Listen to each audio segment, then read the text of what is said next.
Hello, Otafest listeners, and welcome to the penultimate episode of the season.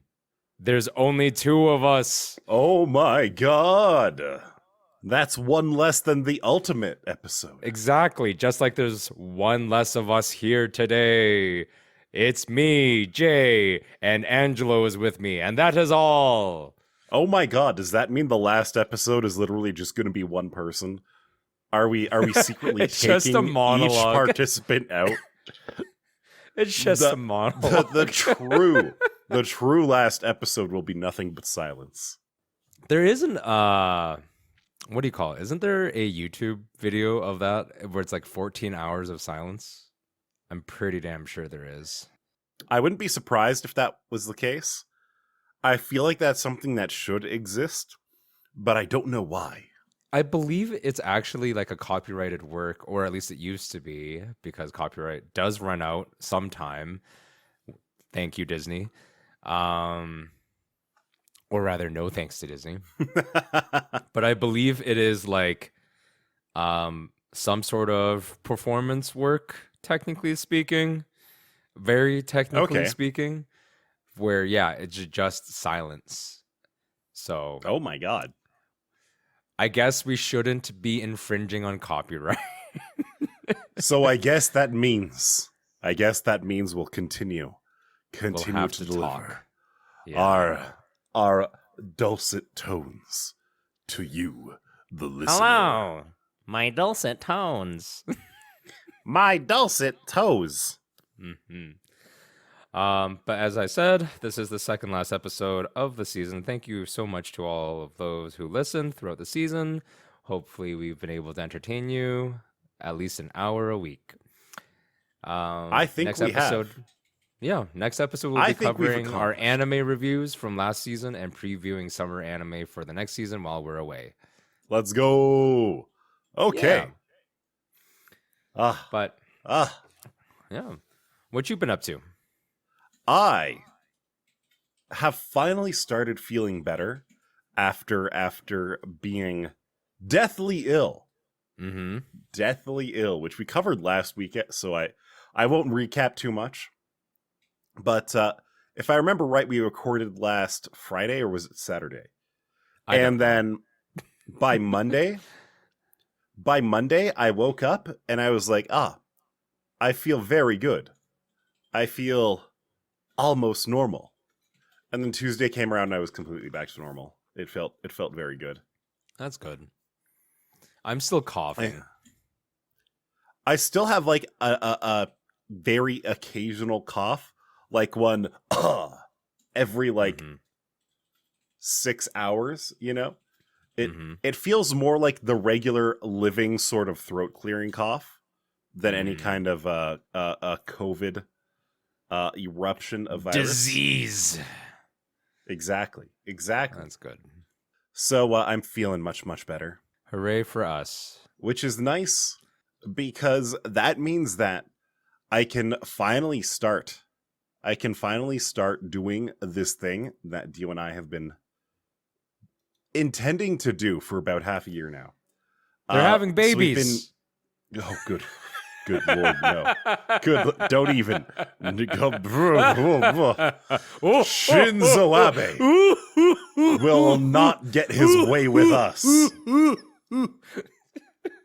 But we have been looking at new places. So we've been renting a reasonably nice house. Nice house for a few years When we now. say reasonably nice, we have detailed and documented some of the trials and tribulations of this place, such as intermittent flooding, such and water as damage, and not having a kitchen.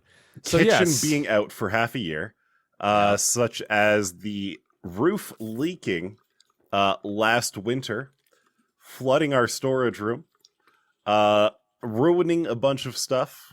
It actually didn't ruin almost anything. We got pretty lucky there. But and then in the middle of the winter, the furnace almost breaking. Mm-hmm. And that really was the final straw. There was one day one day in the winter where we went to bed and it was kind of cold. We were like, ooh, it's a bit chilly. What's going on with the furnace? And we woke up and it was like 13 degrees in the house. And that was a problem. Mm-hmm. So, quite frankly, I have two ways of thinking about this. Either we've run through everything that can possibly go wrong with this house, or whatever goes wrong next is probably going to be apocalyptic. I feel like it's one of those two options, and I don't want to stick around to find out which one it is, you know? Well, I hope you find something soon here because it's summertime and people be moving. Exactly. Summer is busy. the time to move. And so we've been looking around, and the more I think about it, there are certain things that are just I need, and I haven't really thought about needing them until now that the opportunity arises. One of the smallest, weirdest things that annoys me to no end about the house that I'm at right now is that the stove has almost no countertop space beside it. And it's not that that's impossible to work with, because you can just turn around and like you have the counter opposed the stove. You can't really be doing two things at once on each one. But beside the stove is maybe a 1 foot by 1 foot triangle, if that makes sense, a pizza slice worth of countertop space, basically enough for a spice rack and to place your spoon. Right. And that's about it. And it's just exceptionally inconvenient. I kind of get that. My place is sort of similar, like, because my stove is right beside the wall and a bit of counter space than sink, essentially. But I don't think it's as bad as yours. I'd rather have a square of counter space versus the pizza of counter space that you have. A pizza slice worth of counter space is not incredibly useful. It's like cabinets. It's like if you have cabinets underneath, right? Like that corner is basically worthless. Like I know that there are some configurations that people have built in where essentially there's like a sliding cabinet or some sort of sliding shelf that can either rotate. Like people try to use some sort of ingenious method to make that corner worth of space usable for storage or some other function. But just generally speaking, the corner is the least useful space you can have in a kitchen in terms of counter space. Yeah. Very, very true. Very true. And so that is one of, I feel like, a list of things that I want in a new place. Just proper cupboard space around the stove to make cooking just that much more enjoyable. But when I was thinking about it, it's like, okay, well, obviously there's things like, oh, you want some windows. But the direction of the window is kind of important if you like houseplants, you know? Yeah. And so all of those things. Ideally, like a southern facing window might be the best, because that way you get a lot of good sun throughout the day, as opposed to like an east or west facing window. You only get summer or sun during a certain part of the day. A north facing window is almost always like kind of shady. West is my least favorite though. What's that? West is my least favorite. Because it's always coming in at sunset. Exactly. So in the daytime, you don't get a lot of, in the wintertime daytime, you don't get a lot of sun anyways. Like it's just all concentrated into what you would call the south side. So you don't get a lot of sun, but in the summertime, you get way too much sun and it's just hot the entire day. Oh yeah. It just sucks. And I was thinking about this and I was like, oh, well, obviously I want good lighting. I want good lighting for my, for some houseplants. And then I was thinking about it, I was like, wait a minute though. I also need a room. that does not get constant sunlight for anime figures. Part of me, I have no data to back this up, but the intuitive thing to me is that direct sunlight on anime figures is probably a bad thing. Probably direct a bad sunlight in general is bad for most things. Like, I mean, paint will peel, things just get bleached and old and not good in general. Older plastics in general also get damaged. Essentially, sunlight breaks them down through the UV rays.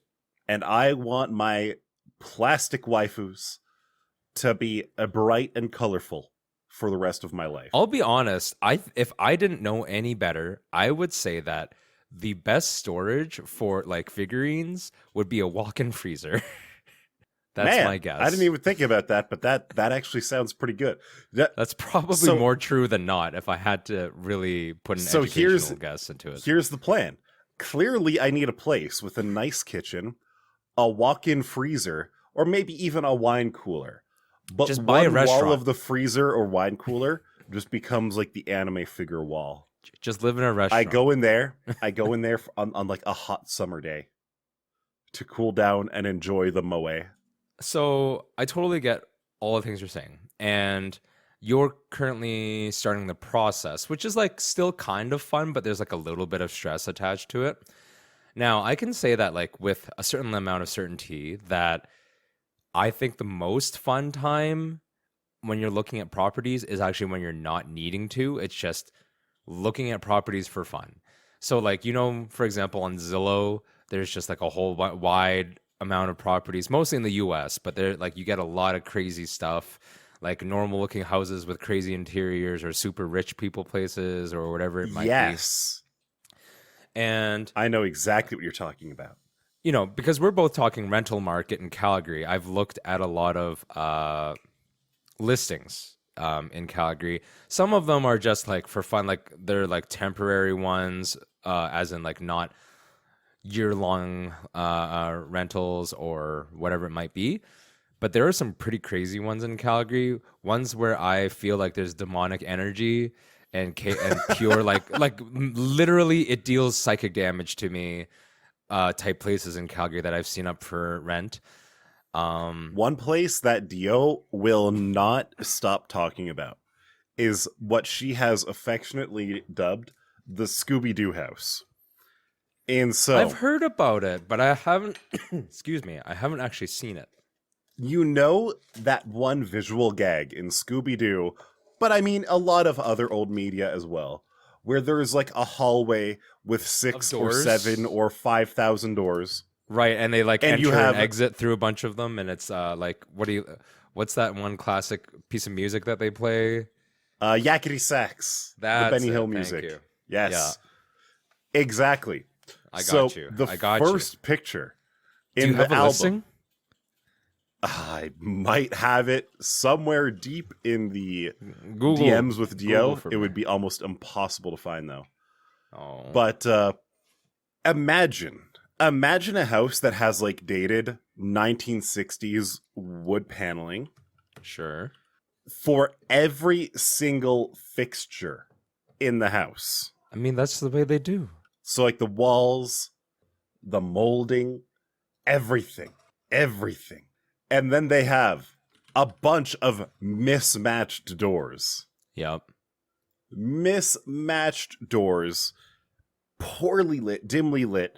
Like, you know that if you don't walk into there and find a gang of ragtag rascals and their talking dog, that you're probably actually just going to get attacked by a demon, you know? That's the kind of house that it was. I have seen places like that are like terrifying, but also like $5,000 a month. Good Lord. At least this place was cheap. I don't remember how cheap it was, but it was cheap. Fair. I remember, so when I moved just under a year ago, but when I was looking, like sometimes you just get bored and you start like, you know, on the rental websites that have all the search functions, like I start putting in like weird search, parameters. And there are ones where they're like, there's like the cool penthouse type places or whatever, but there's ones where like the apartment is like something like 3,000 square feet, but also from like the 1800s. Good Lord. And they were just, like I said, a lot of the places just dealt severe mental damage to me. Critical psychic damage. Just witnessing the property. Yeah. Gives you mental damage, and you can feel whatever meter is being displayed for the video game that is your life slowly decrease. Oh yeah, like it like literally hurt my brain to even see some of these places. Like the new ones are fine, but of course there's still a bunch of like older housing in Calgary, even downtown in the neighborhood that I'm in. Like there's still a lot of less than amazing properties, but there's some real crazy shit out there, I gotta say. So I hope you find something that's not too stupid. What area are you looking in? We'll do okay. So right now we live around 37th and Richmond Road. What is that? Killarney, I think. Yeah, you're like by Westbrook for sure. I do like this area quite a bit. We're going to try to stay roughly in this area, but at the same time, I'm a little bit more flexible in that as long as I'm not too far from work or biking, I want to be able to bike to work easily still. So that's my major requirement. That's fair. But it's nice being in an area that's not too far from downtown. Mm-hmm. It really is. For the longest time, I was living in like Okotoks, High River for a little bit, where every time you want to go into Calgary, it doesn't matter where in Calgary you want to go, you're going for quite a drive. I've never really understood that about people who do like the bedroom community thing. Like, I get that you like the community you live in. I can't take that part away from you, but it's just not it's just not convenient for your life. It's not. Because you spend, almost half a week or more at work. So you're doing all these things to like justify sort of the rest of your life in terms of its time and effort. And it's really strange to me. Like I said, it's not like I don't understand that Calgary is like expensive, for example, or it's not always the most convenient in some other ways. But like living in Strathmore or Airdrie or Canmore or Okotoks, like I think those communities are nice, but is it actually worth the effort? I don't. Okay, Canmore though. Canmore would be worth it. Other than that, though. Well, Canmore, you have to be pretty rich to live there. So Canmore is its own. When you live in Canmore, you're there for Canmore, not as a bedroom community. Yeah, I think I've mentioned it before. I'm like a 95% sure, but the median cost of living, not in like thousands of dollars like annually, but the dollar per hour that you should be making apparently is something like $60 an hour to live in Canmore. Yes. Yeah, that checks out. Like that makes sense. Yeah, like I mean, some things factored in obviously, but like it's actually the average to do that, and I'm like, that is too much. Or at least I don't have a good enough job for that yet. Same. I don't know how I would make that much money. But other things that are really nice is being able to walk to like a grocery store or different kind of stores like that. Mm-hmm. Sometimes like if I'm going to the grocery store and I need like a lot of heavy stuff, if I'm going there for like a couple jugs of milk or whatever, sure, driving, okay, makes sense. But if I'm like, man, it's 8:30 on a Tuesday, I want chips. Being able to just stroll down to the store very easily, go there, have the choice of almost every kind of chip that you can buy in Canada. It's so good. What a luxury. It is. But is it as It is a luxurious true luxury. as a $6,700 condo per month? No, I think not. That is the true luxury. honestly, if you can afford $6,700 a month in rent, I think you maybe can buy a afford to house. just send your butler down. Send your butler down to the store True. and get it for you. Your Or slave maybe child. you're a tech bro and you've got like an Amazon subscription for chips. Or you have just a delivery drone that can grab it for you. Yes. Yes. Makes sense. But yeah, there's a lot of you have a lot of options. Hopefully you have a bit of time, a couple of months, hopefully. No. So we're not Yes? exactly strapped for time, except with the exception that, well, it's gotta be summer or early fall.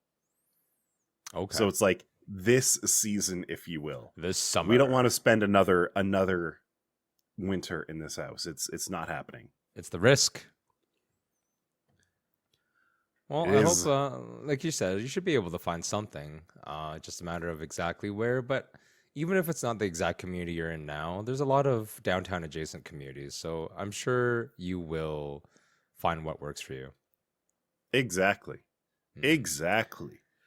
And that there But will be Valve- no delays. Yeah. Valve Unlike is Valve. finding things that doesn't work for them. Yeah, So here's the thing. I still have my pre-order. I don't know why at this point. I'm just gonna give it up, honestly. But I was like just sitting around not doing anything the other day, and I was like, oh yeah, I pre-purchased something. And that would be like the Steam Deck. And I haven't thought about it in a long time. And I haven't heard any news about it in a long time. And the day that I actually checked it was the day that they actually released some news about it. It was serendipitous. And the news was that they are indefinitely delaying the Steam dock. Yes, the Steam Deck dock. Dock. And that, not surprisingly, I think there's going to be some major delays on the actual deck still. So my understanding, I know that news that you were talking about, and yes, the Steam Deck dock is delayed because of supply chain issues. They can't get the parts to actually make them because of what's going on in Shanghai. But to my understanding, it was a completely separate factory and supply chain than the Steam Deck parts itself. Mm-hmm. On top of that, it wasn't as big of a deal because right now, as it is, Thunderbolt display docks, like display connectors, can already be used with a Steam Deck. So the only thing that Valve is missing out, the only functionality that's missing out is the fact that it's a Valve product and that your Steam Deck would like clip into it. Right. Okay, that's not too bad. Although, is it able to confer controller usability or? The controllers are all wireless, so I don't think that's Oh, wait, no. You're right, now that I think about it. The Steam Deck doesn't come with controllers. No. So basically, you would have to supply your own controllers to begin with. Yeah. And I don't think Valve is making any kind of controllers right now. The old Steam controller, God, I wish I got the fire sale for one of those for $5. Yeah, because it was like $5 per controller or something, and I think you could exactly. Pick up as I many as wanted you can. one. A lot of people did, and you can probably pick one up for still pretty cheap, to be honest. I don't care anymore. Yeah. Honestly, I have a PS4 controller, and that's perfect for my PC usage. Mm-hmm. But while I'm still interested in a Steam Deck, because of I was unemployed for a little while, finances are not as strong as they were, and I would prefer to replace my car than get a Steam Deck. Also, moving just costs money. Yeah, that too. So it's just a matter of, it's a tiny little luxury gaming PC. It's really cool, and I do want one. It probably won't make sense for me to buy one when I'm finally able to. So here's something I'm wondering about, and like you might have a little bit more insight into that industry. but something I don't really understand about, like, so first of all, we know that there is supply chain issues. Supply chain issues have been happening since COVID. Obviously, more infamously with like the PS5, for example. However, the Steam Is the Deck being a PS5 new real? product, I still haven't seen one. It's like it's been out we for have like friends, 4 we have years friends now, that have them, but yeah, they're and I've still never seen one in my life. ghost products. I don't understand why they have like 3 models for the Steam Deck, right? Yeah. I don't really understand why they didn't build up stock instead of just being like, we've made this, now ship it out. As far as that goes, I don't have too much to say on the matter.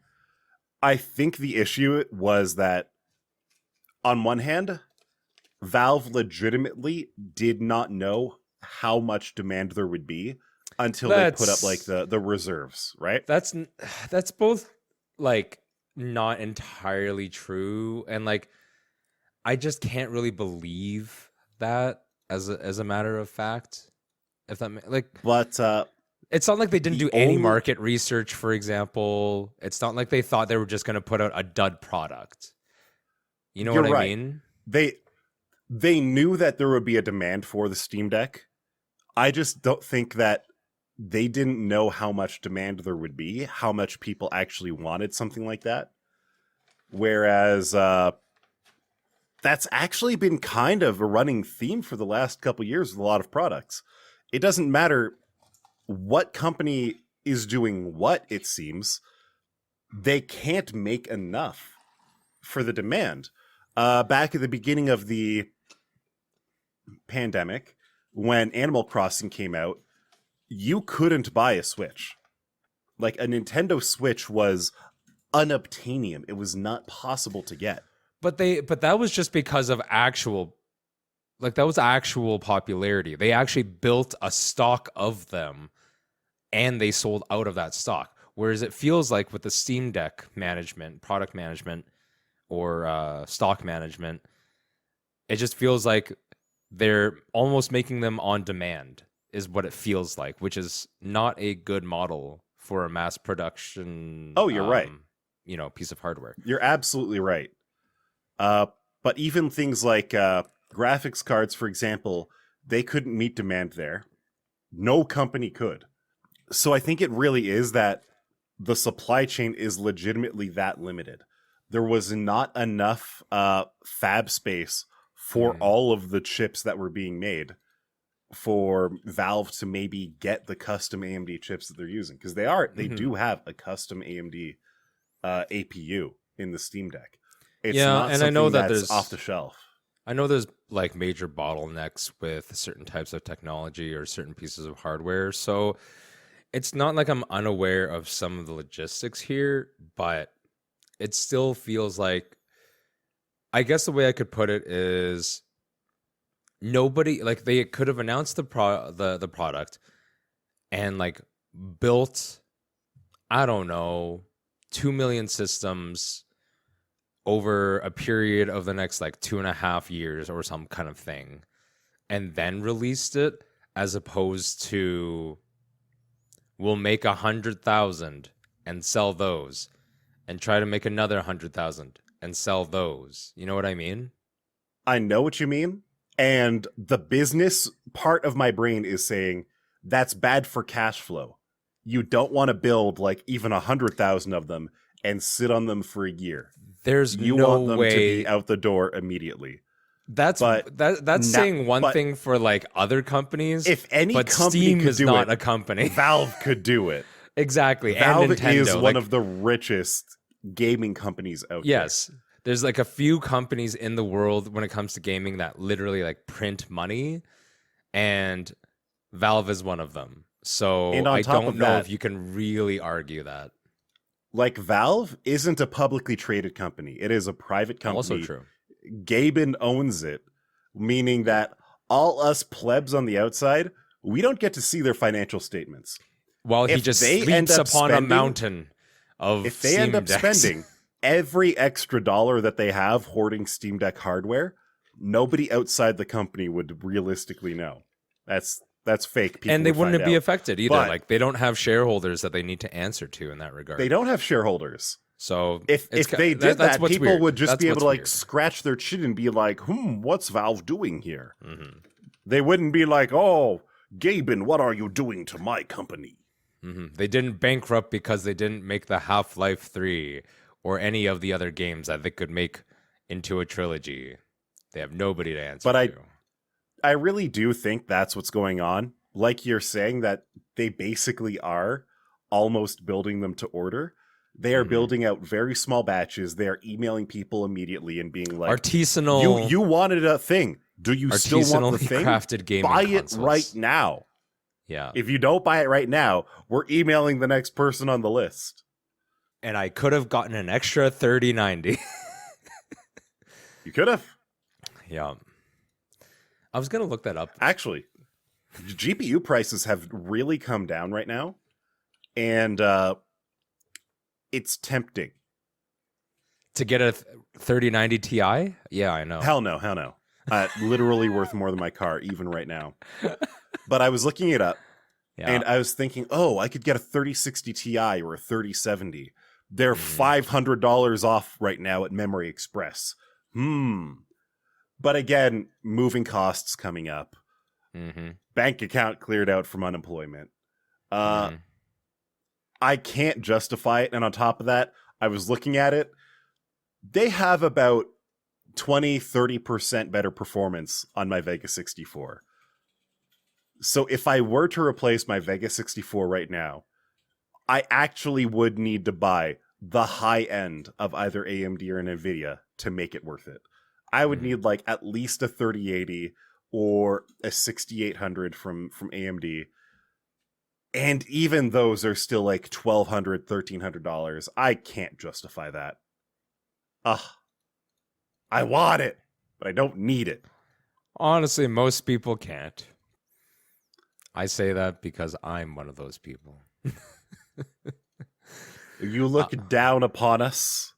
You look down and you just say, peasants, the lot of them. I was there once. Never again. You know what I've been doing with my very expensive video card? What have you been doing? Watching anime. You have been filling that 12 gigabyte frame buffer using 24. all those stream processors Yes. for your Moe. No, not Moe. I don't have anything that's Moe on the deck. But I know you don't really care, but I'm back into a catch up of One Piece. Let's go. I am Hey, episode Luffy is 900. Moe. What are you saying? What are you insinuating that Monkey D. Luffy is not a Moe mofo? No, he's not. Chopper is though. Little Chopper is Tanuki Moe. dude. Absolutely. Tanuki. He's a reindeer. I know, that's the joke. It's an actual joke in the series. People call him a Tanuki all the time, and then they're like, I'm a reindeer. Cue laughter. Ha ha ha. I am episode 974 out of 1018. I've gone through about 25 almost episodes. caught up. Yeah, it's not that bad. About technically a season's worth, like about 40 episodes or so. So that's not too bad. God damn. 2 seasons Impressive. worth, I guess. I getting pretty hot. legitimately don't think I've watched 900 episodes of anime in the last 7 or 8 years. And I keep up with things seasonally. I mean, okay, so I didn't start with One Piece when it started. I need to see when it started and then estimate when I started watching it. Did it start late 90s? No, I think it's early 2000s. For the Oh, okay. Okay. I think it's about 2000 and I want to say 2003 maybe. Here, let me see. God TV damn. series first came out. 2003 was almost 20 years ago. It did start October 20th, 1999, but I didn't start watching it until about 2003 or 2004. Let's go. I was So right. that's a long time. And I mean, obviously it's 2022 and we're in episode 1020. Wow. I just realized. So I didn't know One Piece even existed until like midway through high school. So that would have been like 2003-ish for me. Mm-hmm. So by the time I learned that the manga existed, it already had 4 years of animation running.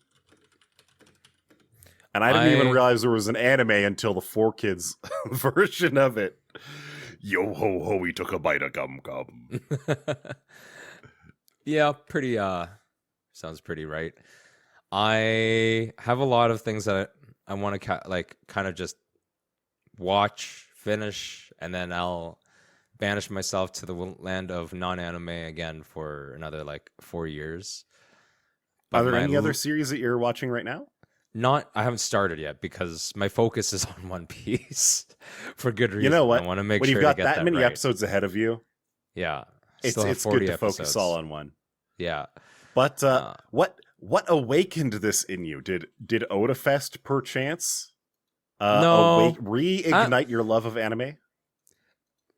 Sorry, kind of yes and no. Not Otafest like the at the actual convention, but while we were doing some outreach stuff at Calgary Expo, we have like a TV that will play like AMVs on. And I was like, in some slower periods, I watched a couple of the AMVs and I'm like, dang, that looks really good. So nice. Yep. I know that some of the ones I'm going to watch are movies because I want to watch like, I think it's called like Weathering with You. All right. And I mentioned the other one before. Is it like a silent voice or what is? A silent voice. There's also, what is it? Your Name, I think. I've seen Your Name. Your Name, it was like 2016 or something like that. Was it that long ago? It might be. It might be. Yeah, 2016. Nailed it. Wow. August 26th.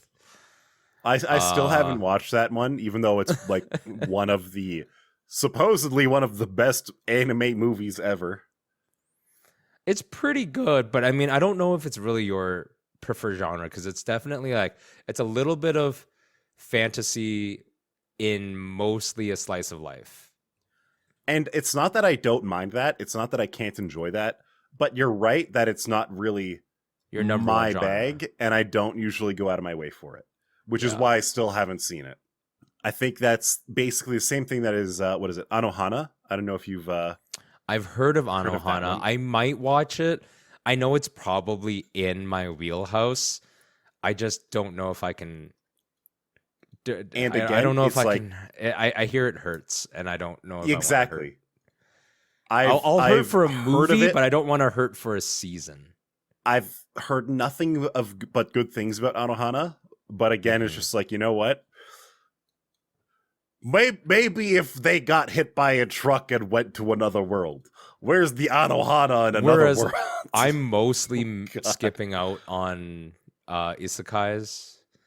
I mean, that's the correct thing to do. Yeah, I might watch some like food anime. Everyone who likes isekai will always tell you that isekai is trash. Is a mistake. Isekai is a mistake. And I understand. And so am I. But yeah, I think I'll probably try and find some food related anime like I think it's like Restaurant to Another World. So that actually had a second season. Oh god. I think it was last year. I can't remember if it was last year or earlier this year. Mm-hmm. I could not. So the thing about Restaurant to Another World is that as a premise, I thought it was really cool. I actually really liked the character designs, the art direction. The animation wasn't always great, but it looked good enough that that you didn't really mind.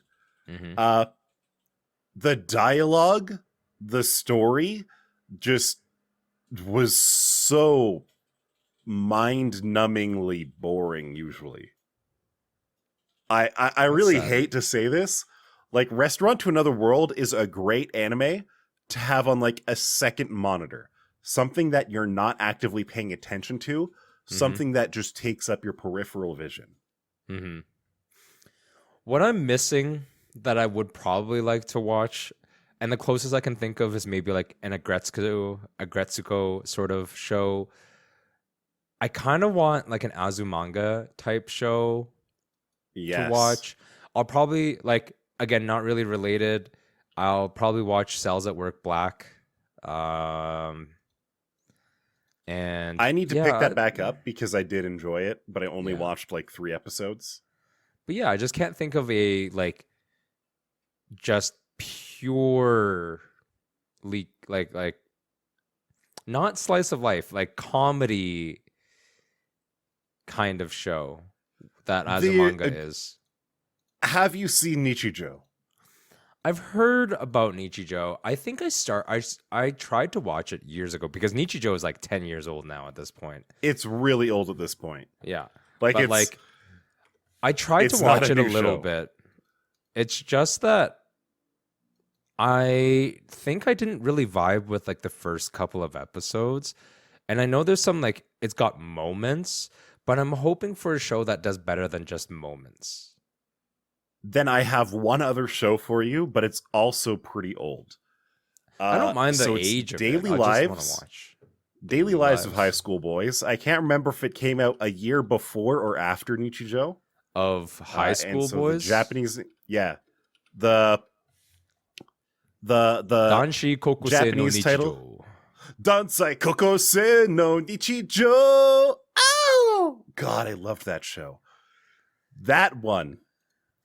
It is the kind of slapstick humor right that you as a person would remember engaging in back in high school. I might watch it. Daily Lives of High School Boys is weaponized nostalgia. Another one that I really miss that I haven't met that like, or sorry, I haven't seen that has met the same sort of vibe is School Rumble. Oh, School Rumble was around back when I was in high school. Yeah, I watched all of School Rumble. There's not a show that I've seen since that matches the vibe of School Rumble. I would recommend School Rumble a lot. I know it's super old, but like it's like I honestly 20 years old believe at this point. that you would love it. I probably would. You might love it a little bit less now just because of like maybe some stylistic stuff, but like had you watched it in high school and the time that I watched it in high school, you would like we would be gushing over it right now. I can guarantee I wish. you. The one issue back in high school was that the internet was very, very slow. And the piracy just did not. It was much harder to sail the seas back then. And while I understand we're not supposed to be talking about that on podcast. 20 years ago was a different time. Most anime piracy was literally the only way to watch it. I'm pretty sure School Rumble at one point did get a North American release. I will say that but back when I was in high school, it absolutely did not. I will say that technically speaking, Otafest was born from piracy in the sense that that's how anime clubs worked back then. Yeah. Anime clubs, the Otafest University Anime Club, oh my god, dedicated otaku anime club. The stories that I've heard, because it's like 10 years before my time, the stories I've heard were like, you know, they're burning cassette tapes and DVDs and downloading off of like from chat room networks and stuff like that. Like, but this is also a time where, you know, nothing even close to Crunchyroll existed. Nothing even close to back in the mid 90s. Like anime was, yeah. Nobody was gonna fan sub anything. They did exist actually, but yeah, but like for like 3 shows, you literally traded VHS tapes with people. Yes, and you would them. like tape them onto your own VCR and such. So like, it was Violet Evergarden. Time. I need to watch Violet. Violet Evergarden is great. I could have watched it in Japan. It was on during the time, but I didn't go. But I did visit Kyoto Annie, so. I mean, Violet sad when I Evergarden visited, is but- an exceptionally beautiful anime. It's Oh. really good. I would say absolutely watch it. If you are on vacation to Japan, go enjoy Japan. Don't sit around watching an a anime you theater? can watch at any given All point in right, time. fine. I mean, unless The you other- go to like see a movie in Japan, in theaters in Japan, that's one thing. But if you're like in your hotel room being like, oh, time to go watch some Violet Evergarden, Yeah, no. I'm sorry, go outside. Go outside and just, you are in Japan. What are you doing? I also wanted to watch the Evangelion movies. That's probably the last. Oh, absolutely. big thing. Okay. Yeah. Just remember. I love them. I don't remember. I should say, the last one, Rebuild 4.0, I did not understand. If I find someone who I talk to and they say, oh, yes, I understood Evangelion 4.0 intrinsically on my first watch through, I would slap them and call them a liar. Like, you can watch the other 3 movies directly before. You could have a photographic memory of everything that happened. You still would not completely understand the 4th movie. That's okay. I've watched proper Evangelion maybe like 3 times, and I probably understand even less now because I'm old and I've forgotten much of the plot. But I also would say that I didn't gain that much more understanding every time I watched, every time I completed it. So Very it's much okay. same. And at the same time, I loved watching it nonetheless. Like, it's just, it is actually the end of Evangelion that we were promised 20 years ago with Right. End of Evangelion. But yeah, I think that's my little list of shows, a couple of movies. I wouldn't call the Evangelion. I know the Evangelion series are movies, but I'm counting it as just like long OVA series type feel. And then, yeah, a couple of series and see if there's anything else I can find. I'm really hoping to find a good comedy series, just something lighthearted. But I don't think they make shows like that anymore. So it's okay. They're very few and far between. Yeah. All right. But I've talked about enough anime, and we're going to talk about anime for the next episode. So. And episodes of the Otafest podcast are not few and far between. Exactly. So we will see you again next week. Yes, for the actual last episode of the season. And then episodes will be far between. For a few months. Bye. Goodbye.